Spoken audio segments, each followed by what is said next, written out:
मैं Satbir Nagal India post की तरफ से डबल पार्क रोहतक के अंदर आइए। आज यहाँ पदयात्रा पहुँची हुई है, किसान मजदूर यादगार पदयात्रा चली हुई है जो 18 तारीख को खटकर टोल प्लाजा और हांसी से चली थी। जत्था है, एक खटकर से भी चला और एक रोनाथ से भी चलना था। जो हमारी 1857 का जो जंग था, हमारी आजादी का पहला जंग जो है, वो भी साथी जो हैं वो इस जत्थे के अंदर शामिल हैं। उनको भी सलाम है साथियों। जो लाल सड़क है हमारी हांसी की, ये वो जगह है जहां पे हरियाणा के बहादुर बहन भाइयों ने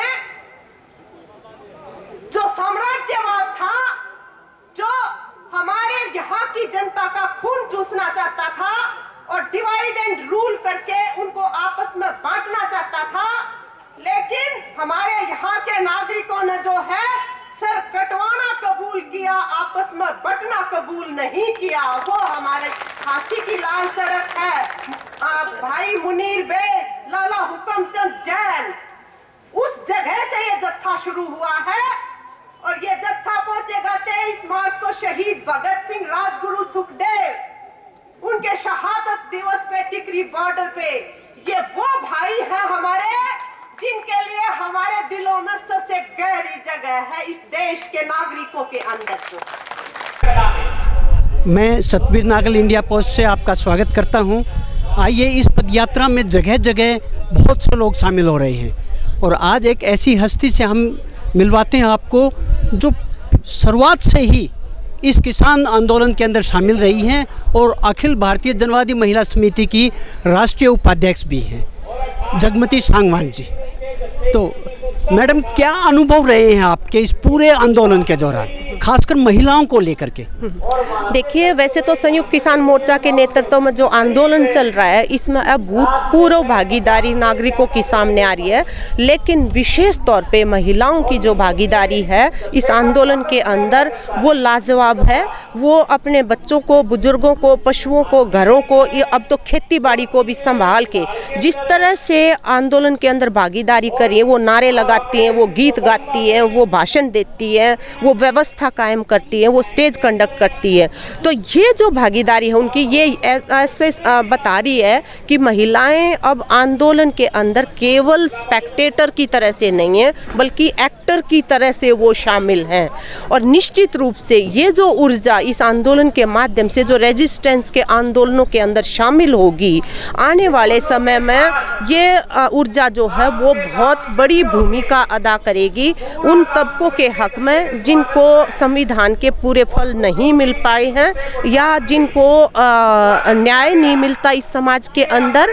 तो उनके हक में आवाज़ को बुलंद करने के लिए ये बहुत बड़ी शक्ति जो है वो सामने आ रही है। और इससे ये भी लगता है कि जिस आंदोलन के अंदर महिलाओं की इतनी सशक्त भागीदारियाँ होती हैं, वो अवश्य ही सफलता जो है वो हासिल करके रहते हैं। हाँ, ये हम भी देख रहे हैं कि पिछले किसान आंदोलनों में महिलाएं इतनी शामिल नहीं हुई जितनी इस आंदोलन में हुई हैं। तो खासकर ग्रामीण महिलाओं का क्या मानते हैं आप, क्या एक्सपीरियंस उन ग्रामीण महिलाओं के साथ इसमें शामिल होने का? देखिए, ये जो खेतीबाड़ी का संकट है, इसकी सबसे गहरी मार जो पड़ी है वो महिलाओं के ऊपर पड़ी है। एक तरफ तो हम कहते हैं हरियाणा जैसे प्रांत में देशम देश हरियाणा जी, दूध दही का खाना, लेकिन यहीं पे जो महिलाएं हैं वो 77% के करीब ऐसी महिलाएं हैं जो खून की कमी का शिकार हैं। और ये वो नागरिक हैं इस हरियाणा के जो इस हरियाणा को जगाते हैं और लोरी दे के सुलाते हैं। तो वो इतना काम करके भी उनके स्वास्थ्य की ये जो हालत है, इसका मतलब ये खेती बाड़ी का संकट उनके शरीरों के अंदर से गुजर रहा है।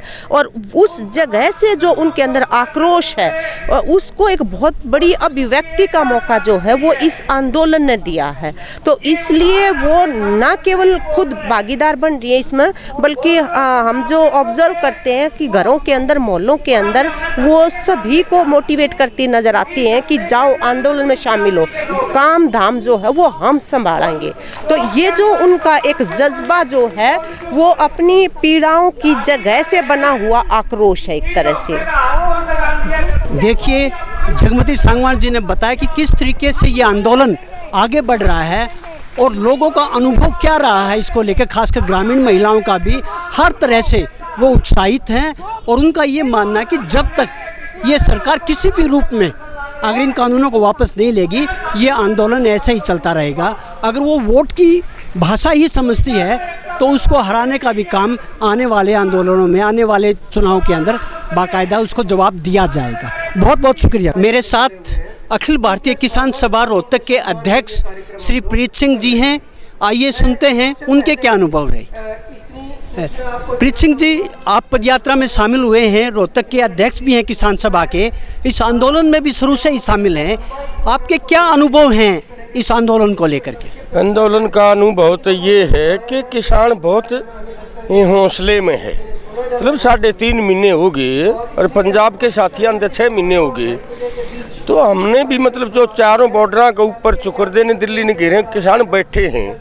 अनुभव ये है कि बहुत ज़्यादा किसान हौसले में है और 26 जनवरी के बाद तो और भी ज़्यादा हौसले में है। सरकार ने बार बार छेड़खानी करने की किसानों के साथ कोशिश करी, तो किसान तो इतना हौसले में है कि मकान बनाने शुरू कर दिए वहाँ पक्के, क्योंकि ट्रैक्टर है वहाँ पे। ट्रैक्टर तो अब सीजन आ गया अनाज निकालने का, ट्रैक्टरों को तो घर ले आएंगे, लेकिन पक्के मकान बनाने शुरू कर दिए।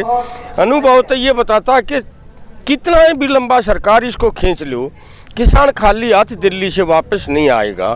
तीनों कानून वापस नहीं करेंगे, एमएसपी का कानून लोकसभा में नहीं बनेगा, इतने किसान दिल्ली से लौटने वाला नहीं है।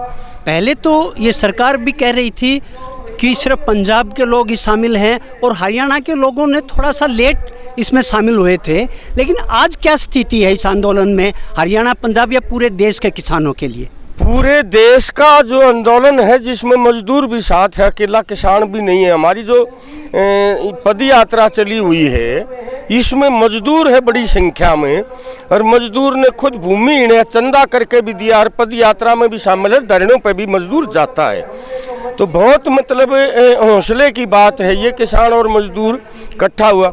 25 नवंबर का भारत बंद था, 30 करोड़ गिनती के लोग जो पूरे देश में भारत बंद में शामिल थे उस दिन। अब ये 26 तारीख का बंद आएगा, पूरा देश में जो है भारत बंद होगा, करोड़ा लोग इसमें शामिल होंगे। कोई भी मनोबल जो है टूटने की कोई बात नहीं है। किसान पूरी तरह जो है ना वो हौसले में है। क्या नाम है जी आपका? अनिल कुमार। कहाँ से हैं? आसी से। तो इस जत्थे में साथ आए हैं इनके? साथ आए हैं। तो इस जत्थे में आते हुए आपके क्या अनुभव रहे हैं? अनुभव तो जी काफ़ी हुए हैं और आगे भी काफ़ी होते रहेंगे, लेकिन जो ये 50 किलोमीटर का लगभग चल के आए हैं, इतना बड़ा सम्मान मिला रहे गांव में, पहले सोरकी में, फिर मुंडाल में, आगे जाते जाते मैम तक, और मैम से यहाँ तक जो लोगों का जन सैलाब इस यात्रा में उमड़ा है और सरकार को जगाने का काम किया इस यात्रा ने। और ये यात्रा एक ऐतिहासिक होने जा रही है।